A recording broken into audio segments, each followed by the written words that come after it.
This is Imam Walid Hakim. I'm here in Arctic, Norway. We just finished our Taraweeh Salah. The masjid is this way. You've heard about the midnight sun before, but I'm actually going to show it to you now. So this is it right behind me, as you see over here. It's just gonna touch the mountain. It will look like a sunset, but at this time of the year we don't have a sunset. And something else that will shock you is that this is actually west, right? But the sun is not setting in the west here. Actually, it's not setting at all. It's actually in our north. Why?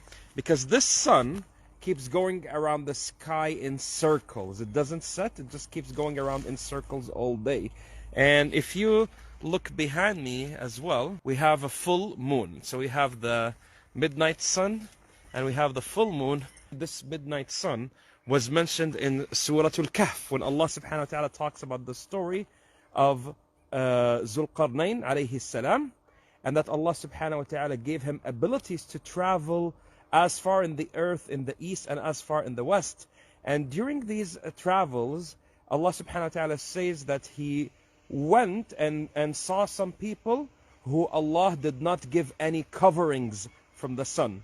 At that time when it was revealed, the scholars of tafsir have not seen this phenomena because they haven't traveled to these extreme parts of the world. If you're in the Arctic, in some places, if I didn't have these mountains, you would see the sun all day, all night. Someone say, how do you fast over here if you don't have sunset or sunrise? What do you do exactly? Now, of course, there are several fatwas, but the Muslims gathered together and they wanted to choose something that unifies them in this region. So they follow the fatwa that came from Al-Azhar about following Mecca time.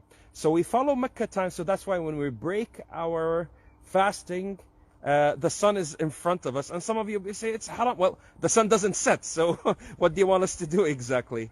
We also follow Taraweeh on Mecca time as well, and Fajr on Mecca time as well, alhamdulillah.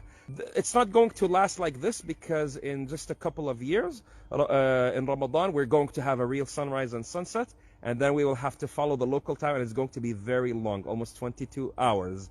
We are above the Arctic Circle already. We're just a short flight from the North Pole, but it's green over here because we are near the ocean, and the ocean gets warm waters from the Gulf of Mexico, which alhamdulillah keeps us a bit warmer here in winter.